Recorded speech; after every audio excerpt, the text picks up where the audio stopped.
কক্সবাজারের বিস্তীর্ণ উপকূল জুড়ে একসময় লবণ চাষ ছিল গর্বের পেশা। সূর্যের তাপে সাদা সোনা ফলিয়ে জীবিকা নির্বাহ করতেন হাজারো মানুষ। কিন্তু আজ সেই লবণই যেন হয়ে উঠেছে বোঝা। ঘরে ঘরে লবণ চাষিদের নীরব কান্না।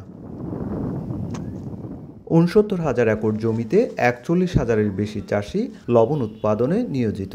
২০২৪-২৫ মৌসুমে উৎপাদনের লক্ষ্যমাত্রা ধরা হয়েছিল ২৬,১০,০০০ মেট্রিক টন। অর্জন হয় ২২,৫১,০০০ মেট্রিক টন, যা ৬৫ বছরের মধ্যে দ্বিতীয় সর্বোচ্চ। তবুও ঘাটতি দেখিয়ে আমদানির দাবি উঠছে। এই মুহূর্তে যদি বিদেশ থেকে লবণ আমদানি করা হয় তাহলে আমাদের মুশকিলই কোনো লবণ শসা কোনো নামবে না, চাষিরা মাঠে নামবে না, চাষিরা নিরুৎসাহিত হয়ে যাচ্ছে, মুখ ফিরিয়ে নিচ্ছে লবণ থেকে। বাজার থেকে কেজি লবণ আমরা কিনে খাচ্ছি ৫০ টাকা, পক্ষান্তরে আমরা লবণ উৎপাদন করে পার কেজি বিক্রি করতেছি ৫ টাকা, আর ৪৫ টাকা কোথায় যায় সে বিষয়ে আমরা জানি না। চাষিদের দাবি, মাঠে ও গুদামে পড়ে আছে ৮ থেকে ১০ লাখ মেট্রিক টন অবিকৃত লবণ, অথচ বেসিকের হিসেবে মজুদের পরিমাণ মাত্র ৫ লাখ মেট্রিক টন।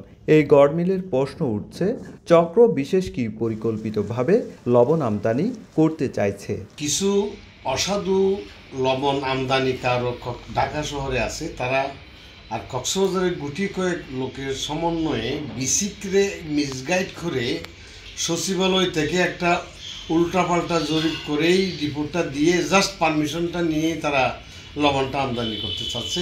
তবে বেসিক বলছে, মজুদের রিপোর্টে কোনো গড়মিল নেই।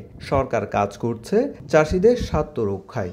মজুদের যে বিষয়টা, এটা আমরা মাঠ পর্যায়ে সব তথ্য সংগ্রহ করেই এটা করে থাকি, আমরা তালিকাও করি কার কাছে কতটুকু মজুদ আছে।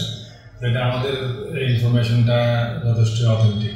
এখানে আসলে যারা এগুলো বলতেছে যে এত লাখ টাকা আছে, এটা আসলে হিসাব সঠিক নয়। আগামী নভেম্বরে শুরু হচ্ছে নতুন মৌসুম।